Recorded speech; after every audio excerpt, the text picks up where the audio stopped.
Hello friends, I hope आप सभी अच्छे होंगे। मैं अंशुल शुक्ला आप सभी के लिए लेकर आया हूं करंट अफेयर की क्लास, जो कि आपके सभी एग्जाम्स को कवर करती है, जैसे एनडीए, सीडीएस, रेलवे, लेखपाल, यूपीएसआई, स्टेट पीएससी। इन सभी एग्जाम्स के लिए इम्पोर्टेंट रहती है। इस सेशन में मैं आपको इम्पोर्टेंट न्यूज़ बताऊंगा, जहां पर भी मैपिंग की आवश्यकता होगी वहां मैपिंग कराएंगे, और साथ ही साथ सेंट्रल गवर्नमेंट और स्टेट गवर्नमेंट्स के द्वारा लॉन्च हुई इम्पोर्टेंट स्कीम्स के बारे में भी आपको बताएंगे। तो चलिए स्टार्ट करते हैं हमारा आज का सेशन। और उससे पहले आप सभी हमारे यूट्यूब चैनल एस्पिरेंट्स चॉइस को ज़्यादा से ज़्यादा सब्सक्राइब कीजिए तथा शेयर कीजिए। आइए चलते हैं पहली न्यूज़ पर, जो कि आप सभी के लिए काफ़ी ज़्यादा इम्पोर्टेंट है। तो who has been appointed as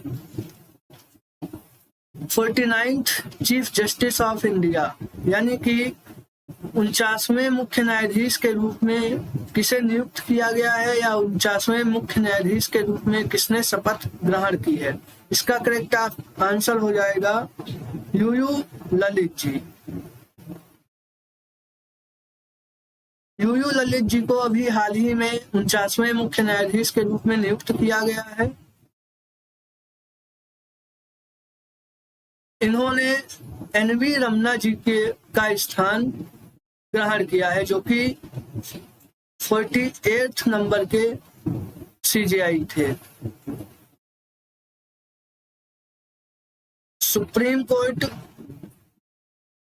को रेगुलेटिंग एक्ट ऑफ इंडिया 1973 के टाइम पर बनाया गया था, और पहले यह कोलकाता के अंदर स्थापित किया गया था। फिर सुप्रीम कोर्ट ने हमारे संविधान के बनने के बाद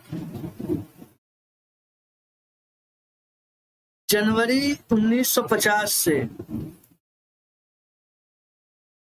एज अ सुप्रीम कोर्ट कार्य करना आरंभ किया है। सुप्रीम कोर्ट के लिए जो आर्टिकल है वह 124 है, और यह संविधान के पार्ट नंबर 5 के अंतर्गत आता है।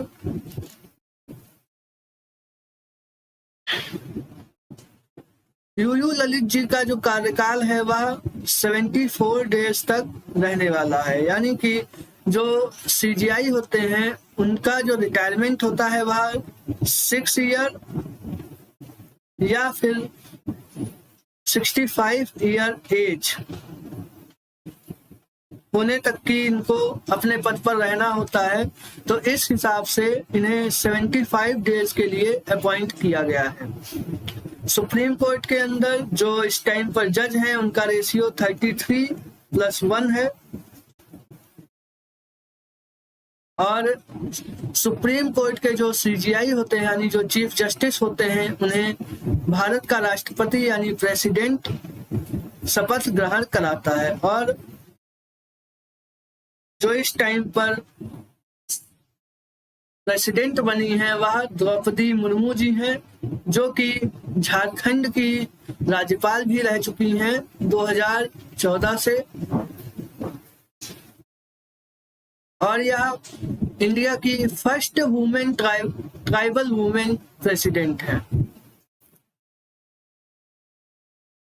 जो सीजीआई का अपॉइंटमेंट होता है वह कोलिज्म सिस्टम के द्वारा इन्हें अपॉइंट किया जाता है। तो यह सभी आपके लिए इम्पोर्टेंट बातें थी। चलिए आगे चलते हैं। किस भारतीय वैज्ञानिक को डीआरडीओ का अध्यक्ष नियुक्त किया गया है?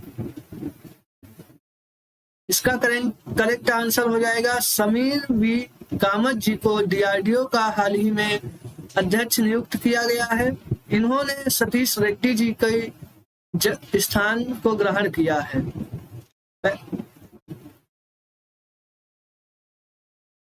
डीआरडीओ का जो फुल फॉर्म है आप सभी को पता होगा, defence research and development organisation है। इसका जो हेडक्वार्टर है वह दिल्ली के अंदर है, और इसे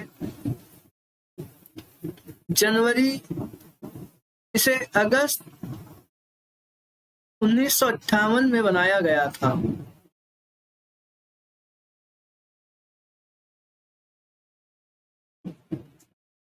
यहाँ पर सतीश जी रेड्डी जी को अभी रक्षा मंत्रालय के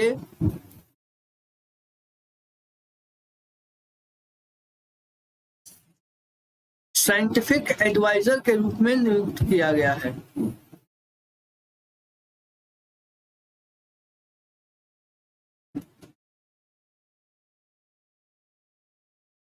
और इंडिया के जो इस समय पर साइंटिफिक एडवाइजर हैं वह अजय कुमार जी हैं।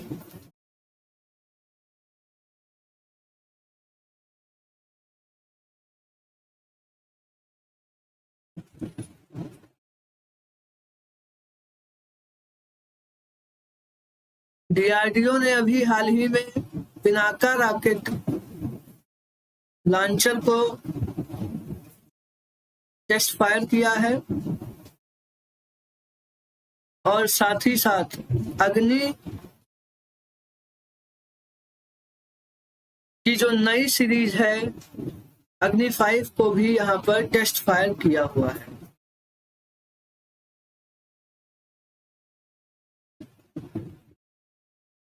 साथ ही साथ यहाँ पर एक नाम आपको दिखाई दे रहा होगा, एस सोमनाथ जी। ये अभी इसरो के अध्यक्ष बनाए गए हैं। चलिए आगे चलते हैं। HPCL ने गाय के गोबर से अपना पहला बायोगैस कहां पर शुरू किया है? इसका करेक्ट आंसर हो जाएगा राजस्थान के अंदर। HPCL का जो फुल फॉर्म है वह Hindustan petroleum and corporation limited है। अभी हाल ही में HPCL ने राजस्थान के अंदर अपना बायोगैस यानी कि गोबर गैस के द्वारा बायोगैस ऊर्जा निर्माण का प्लांट राजस्थान के अंदर लगाया है। बायोगैस डे 10 अगस्त को मनाते हैं और रिन्यूएबल एनर्जी डे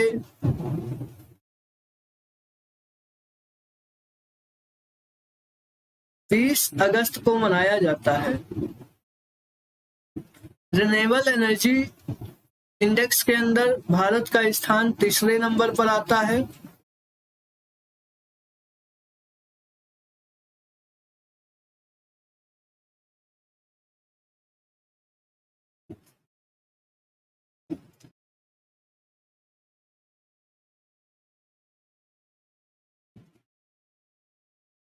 भारत ने रिन्यूएबल एनर्जी के क्षेत्र में जो है 100% टारगेट को अचीव करने का जो टारगेट रखा है वह 2047 रखा हुआ है और कार्बन न्यूट्रल के लिए जो इंडिया का टारगेट है वह 2070 है। अभी हाल ही में पूछा गया था कि भारत का ऐसा कौन सा राज्य है जो रिन्यूएबल एनर्जी में नंबर 1 पे है, तो आप तेलंगाना राज्य को बताएंगे। चलिए आगे चलते हैं।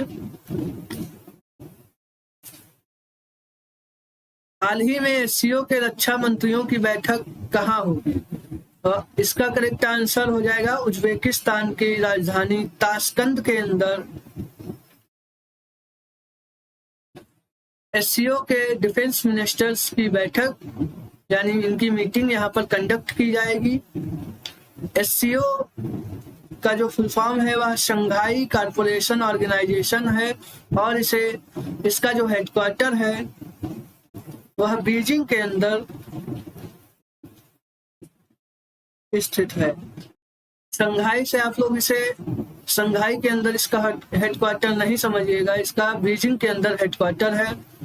एससीओ को सेंट्रल एशिया में पीस को मेंटेन करने के लिए बनाया गया था और इसको चाइना के द्वारा डेवलप किया गया था। जब इसे बनाया गया था तो इसे शंघाई 5 के नाम से जानते थे क्योंकि इसे जो फाउंडिंग मेंबर्स थे वह 5 देश थे, लेकिन 2017 आते आते इसमें इंडिया और पाकिस्तान ने भी मेंबरशिप हासिल की और अभी हाल ही में एससीओ का जो 9th नंबर का मेंबर बना है वह ईरान बना है। एससीओ के जो वेंडर्स की लिस्ट है, उस एससीओ की जो वेंडर्स की लिस्ट है उसमें अभी इंडिया के स्टैचू ऑफ यूनिटी को रखा गया है, जोड़ा गया है।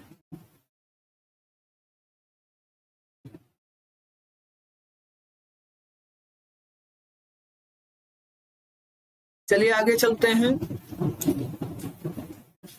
किस राज्य के मिथिला मखाना को जीआई टैग दिया गया है? तो इसका करेक्ट आंसर बिहार हो जाएगा।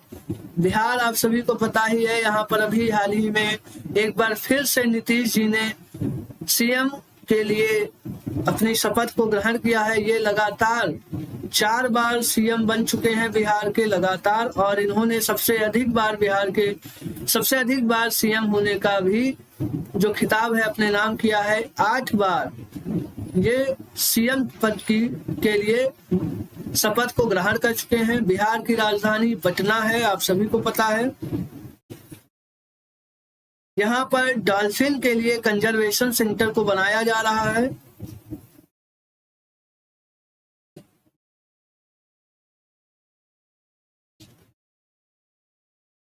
बिहार में जो बोली जाने वाली भाषा है वह मैथिली भाषा है।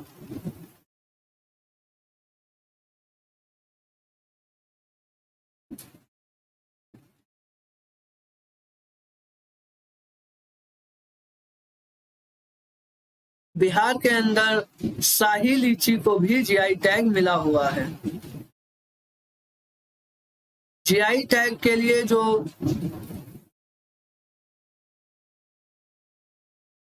एक्ट आता है वह 2003 में आता है, और सबसे पहला जीआई टैग इंडिया में दार्जिलिंग टी को 2005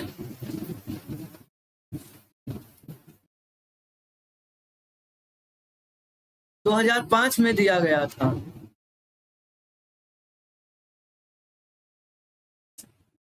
जीआई टैग के लिए जो सेंटर है वह चेन्नई के अंदर खोला गया है। जीआई टैग ट्रिप्स के द्वारा दिए जाते हैं। इसका हेडक्वार्टर मैड्रिड के अंदर स्थित है। ट्रिप्स।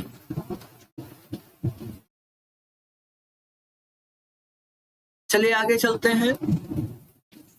बीआरओ ने हाल ही में किस राज्य में स्टील स्लैग रोड का निर्माण करेगा? बीआरओ के द्वारा किया जाएगा। तो बीआरओ का आप सभी फुल फॉर्म जान लें, बॉर्डर एंड रोड ऑर्गेनाइजेशन, इसका फुल फॉर्म है। और इसे 7 मई 1960 को बनाया गया था। इसके जो हेड हैं वह राजीव चंद्रा जी हैं प्रेजेंट टाइम में।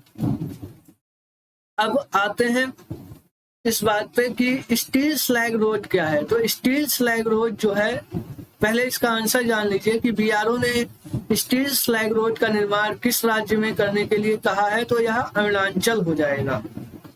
स्टील स्लैग रोड का मतलब यह होता है कि जो स्टील का वेस्ट होता है उसके द्वारा रोड को बनाया जाएगा, और यह रोड जो प्राकृतिक आपदाएं होती हैं, बारिश वगैरह, इन सबसे काफी ज्यादा सुरक्षित रहेगी। इसीलिए इंडिया में स्टील स्लैग रोड के निर्माण को बढ़ावा दिया जा रहा है। सबसे पहले गुजरात के अंदर सूरत में स्टील स्लैग रोड का निर्माण 1 किलोमीटर डिस्टेंस में किया गया है।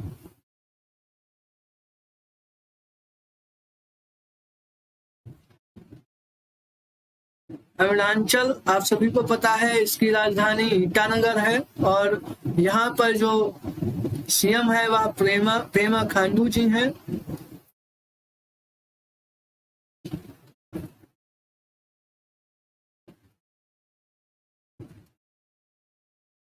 अरुणाचल का जो बॉर्डर है वह चाइना के साथ शेयर होता है। इंडिया और चाइना के बीच मैकमोहन लाइन बॉर्डर बनाती है। इसे 1914 में बनवाया। इस बॉर्डर को यानी मैकमोहन लाइन को 1914 में ड्रा किया गया था। अरुणाचल को पहले नेफा के नाम से जाना जाता था, यानी कि नॉर्थ ईस्ट फ्रंटियर एजेंसी के नाम से इसे जाना जाता था। फिर 20 फरवरी 1987 को इसे राज्य का दर्जा दिया गया। अरुणाचल के अंदर अभी हाल ही में मेडिसिन फ्रॉम स्काई की शुरुआत की गई है।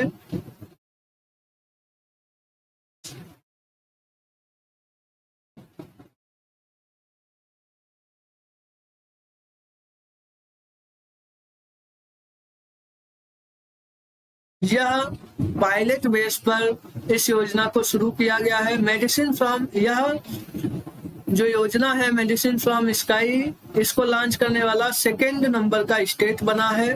फर्स्ट नंबर का जो स्टेट है वह तेलंगाना है।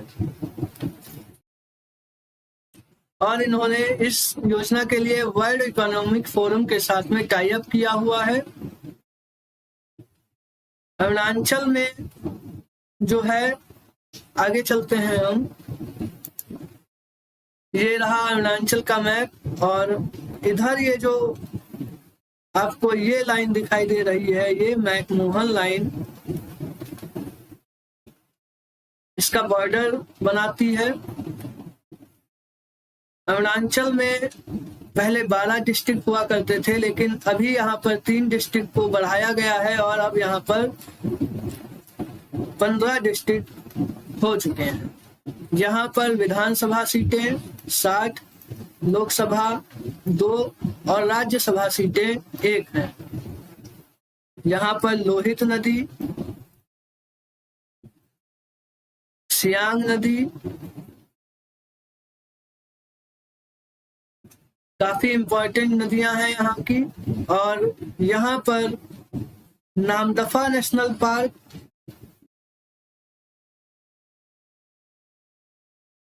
यहाँ पे Mouling national park, Namdapha national park स्थित है।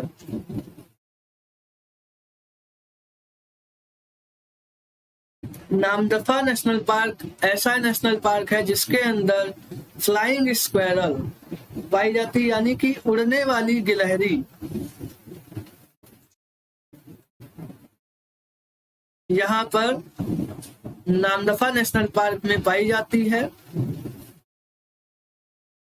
और यहाँ पे eagle nest wild life sanctuary भी स्थित है।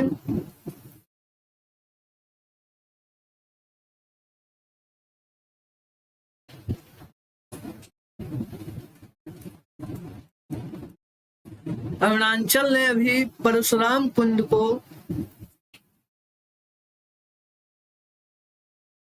टूरिज्म के लिए बढ़ावा देने हेतु परशुराम कुंड को डेवलप करने का निर्णय लिया था।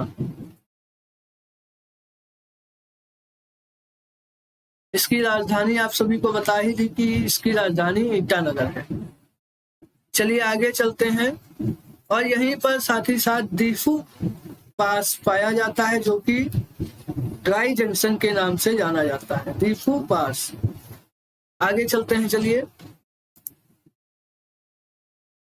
विच leader get France highest civilian honour, यानी कि किस नेता को, हमारे देश के किस नेता को फ्रांस का सर्वोच्च नागरिक सम्मान दिया जाएगा? इसका करेक्ट आंसर हो जाएगा शशि थरूर जी को। इन्हें फ्रांस का सर्वोच्च नागरिक सम्मान से सम्मानित किया जाएगा।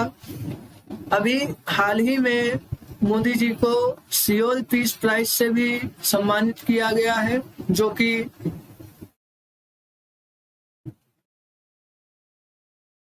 साउथ कोरिया का हाईएस्ट सिविलियन अवार्ड है। शशि थरूर जी की जो बहुत ही फेमस बुक है, पूछी जाती है, व्हाई आई एम हिंदू। यह इनकी बुक कई बार एग्जाम्स में पूछी जा चुकी है। चलिए आगे चलते हैं। हाइड्रोजन से चलने वाली ट्रेन कहाँ शुरू की गई है? तो इसका करेक्ट आंसर जर्मनी के अंदर हो जाएगा। जर्मनी ऐसा पहला देश है जिसने हाइड्रोजन से चलने वाली ट्रेन को लॉन्च किया है अपने यहाँ, और यह ट्रेन 1000 किलोमीटर डिस्टेंस को कवर करेगी। इसकी जो स्पीड है वह 140 किलोमीटर पर आवर है।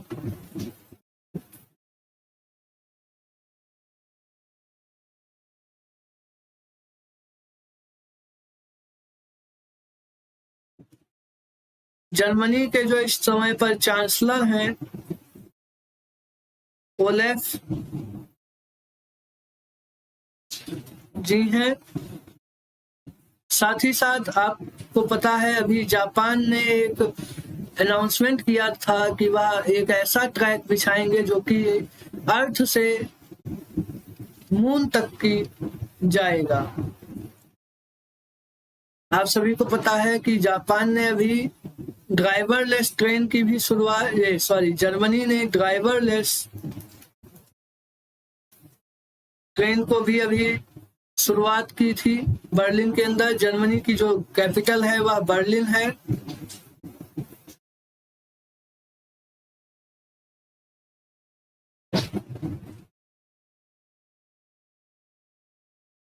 और जो कॉप फर्स्ट होती है यानी कॉन्फ्रेंस ऑफ पार्टीज की जो फर्स्ट मीटिंग होती है वह बर्लिन के अंदर ही होती है। इंडिया के अंदर हाइड्रोजन बसेस को सबसे पहले चलाया गया दिल्ली में।